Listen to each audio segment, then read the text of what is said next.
Hello. Hello. Kiss the girls. Hello. Have you guys met my friend Georgie Porget? Porget. Is there a short form of George at all?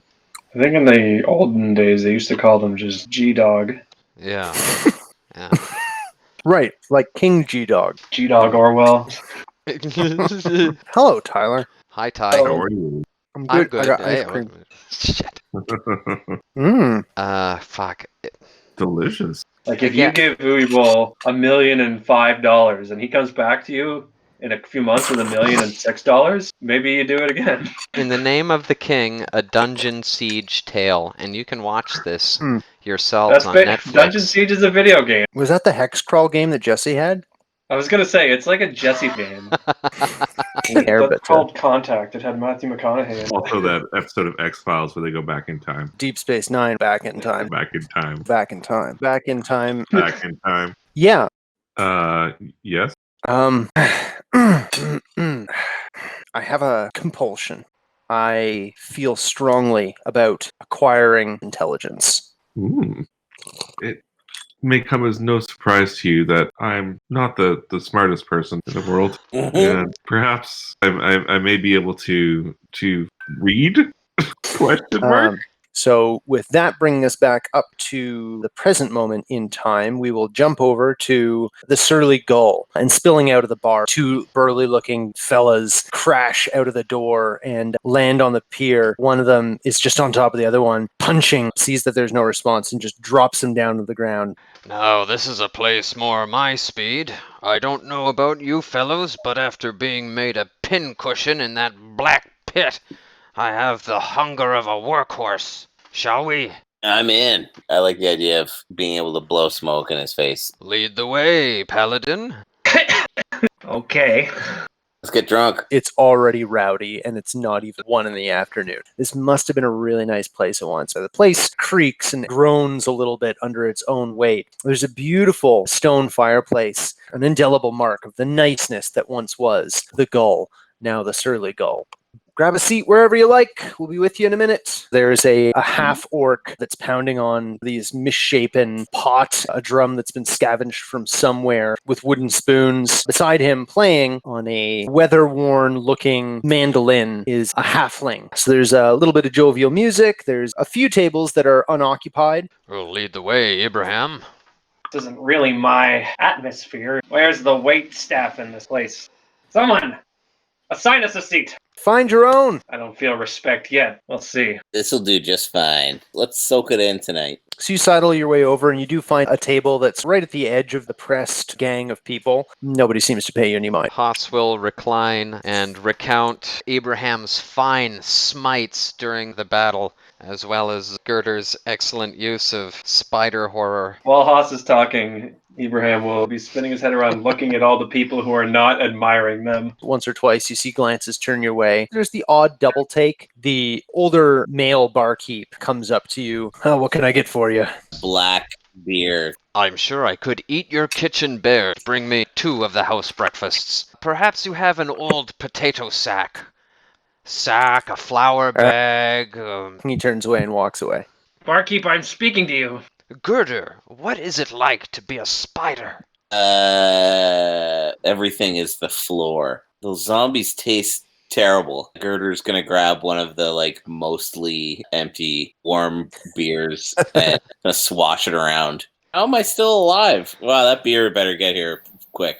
The barkeep brings you 3 flat brown ales. Boom, boom, boom. Slops down these 2 bowls of fish stew. Haas will fish around in his towel and produce the currency.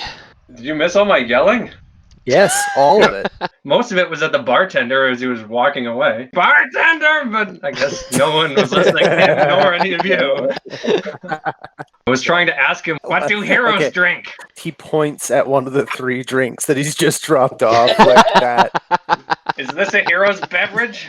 Girder's gonna stand on the table as usual, just have at that beer. He's gonna nudge Haas motion to the arm wrestling that's going on. Oh, that's quite all right, Girder. I believe I've proved my penile power enough for this day. But you'd put on a good show, Girder. Ibrahim's gonna smell his beer while you guys are talking. This is his first drink ever. Vile! It's vile.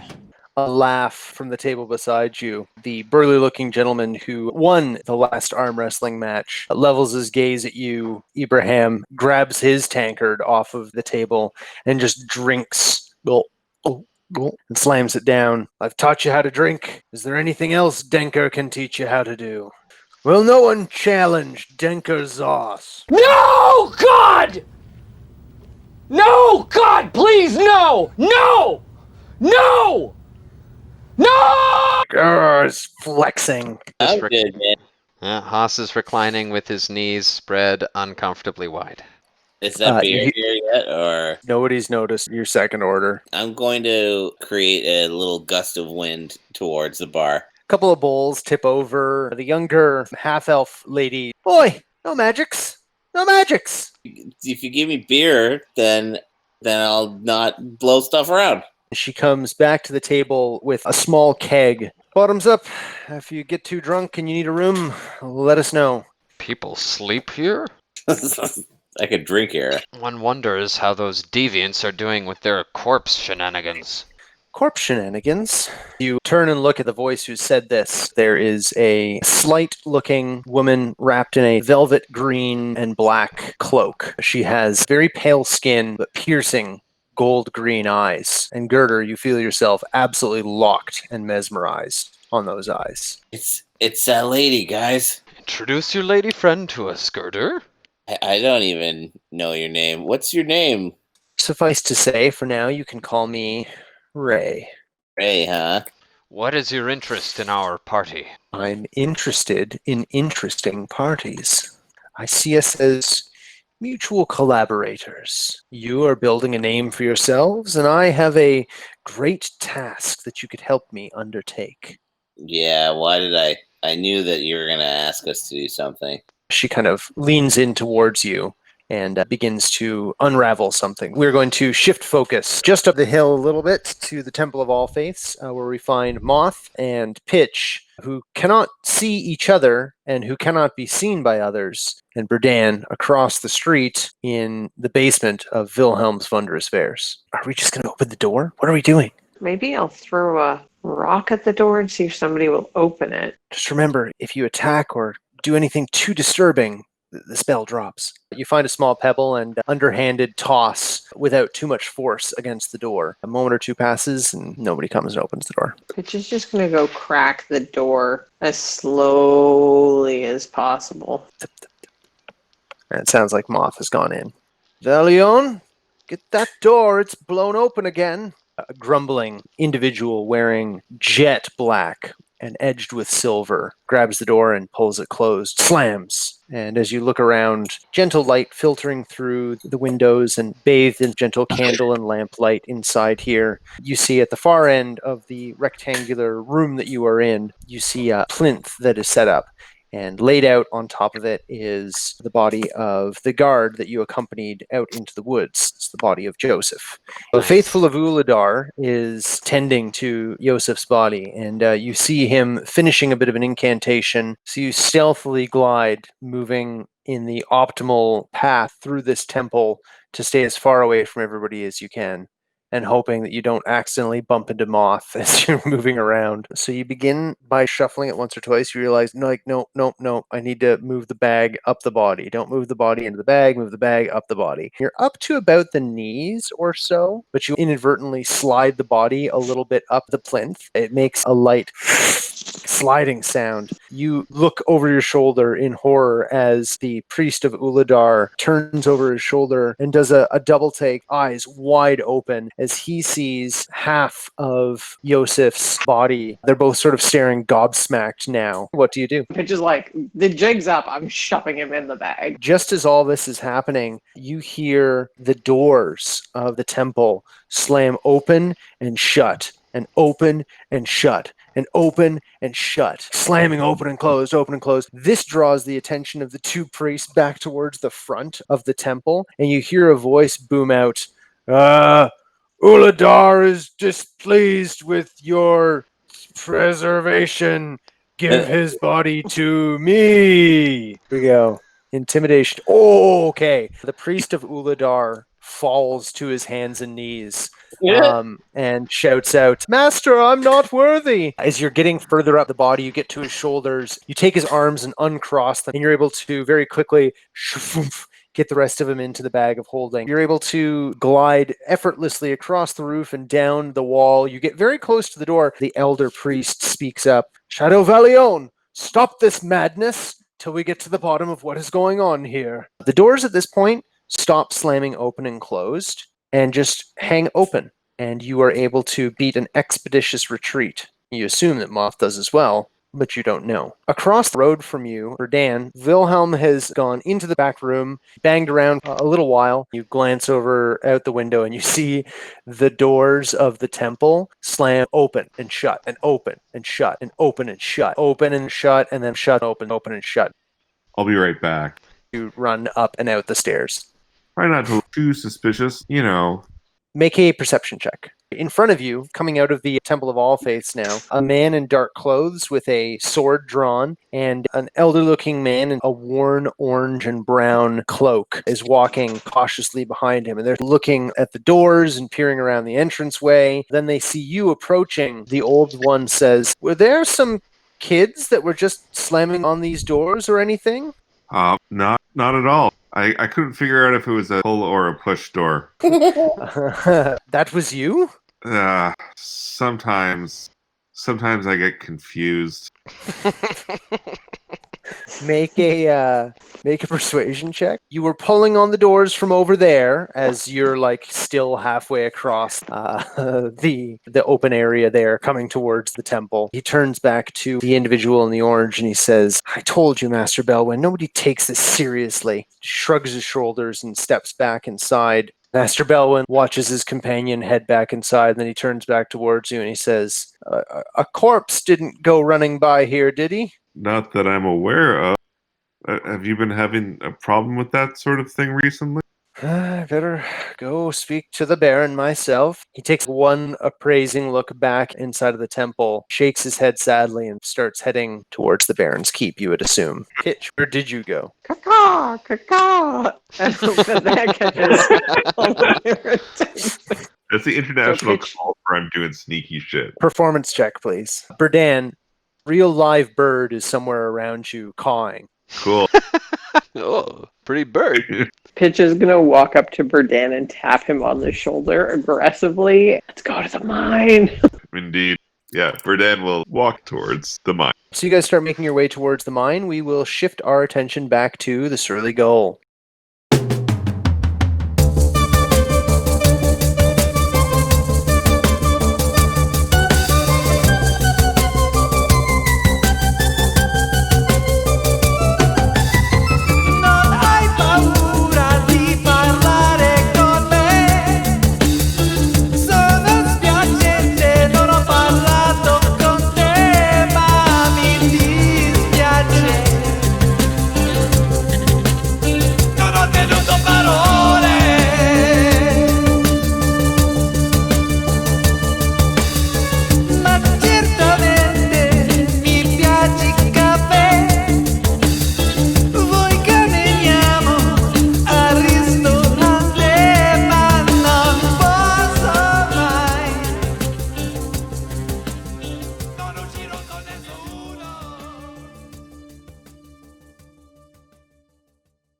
We find Haas, Ibraham, and Girder in conversation with a lady. What do you know of the clash of dragons that's happened around these parts recently? Not much more than just that. Suffice to say, one of those dragons has inhabited this area for a long time. Let's just drop all the subterfuge. He's moved in on my territory, and I don't like it very much. Uh-huh. So what would you have us do about this dragon? Haas leans back and steeples his fingers. We are clandestine if need be. She gives you an appraising glance, Ibrahim. Well, paladin of the humongous ham, what I propose is simple. I will provide some distraction for my quarry. You will slip inside his lair and get me what I want out of it. We're famous heroes. We're not cheap. Can you With this. afford heroes? Oh my god. Ibrahim just Can you becomes mercenary like in one day. in He's also She- drunk for the first time ever. Yeah. How many beers have you had at this point, Ibrahim? Like one. Yeah, we'll say Haas has just been filling Ibrahim's tankard every time he sees it empty. He's just been sitting in silent contemplation, listening to this woman and trying to understand why she speaks with such a mysterious voice and doesn't just say what she wants. She turns her head towards Girder. Well, out with it then. You are on your way to Grimstar, is that correct? Draw your attention to the columns of men that are streaming down the open roads, as it were, right now. There is another way to Grimstar. This all smells fishy to me. Well, you look like you're in charge here, so I'll leave the arrangements up to you. Either seek me out before you leave town, or head out on your own, and I'll find you when I need you. With that, she stands up abruptly, turns and begins walking towards the door and out it. That was strange. That was very Who strange. she thinks she is? Yeah, what was her name? Who did she say she was? She didn't even tell us her name. Ray, we go through all the trouble. We rescue everyone. We go along with this demon's biddings, which I don't even want to talk about, and then we're still being told to do this and do that. Where's our parade? Drink more, Ibrahim. Bottoms up. Doesn't taste as bad as it did an hour ago, I'll tell you that. That's the spirit. You're here. A voice says, "Here, here," and one of the glasses that was left abandoned on the table picks itself up and clinks against yours. Aww. Devil magic. Who was that strange woman in the cloak? Haas, you immediately recognize the quiet, pensive drawl of Moth, as do you, Girder, but Ibrahim, you do not. The dice know what's up. Stringbean, how long have you been sitting there? Long enough to catch that woman wants us to do something. Not sure Well- what her name was, but she apparently has another chore for us. She wants the dragon's treasure all to herself. That's what she wants. Perhaps you should explain that.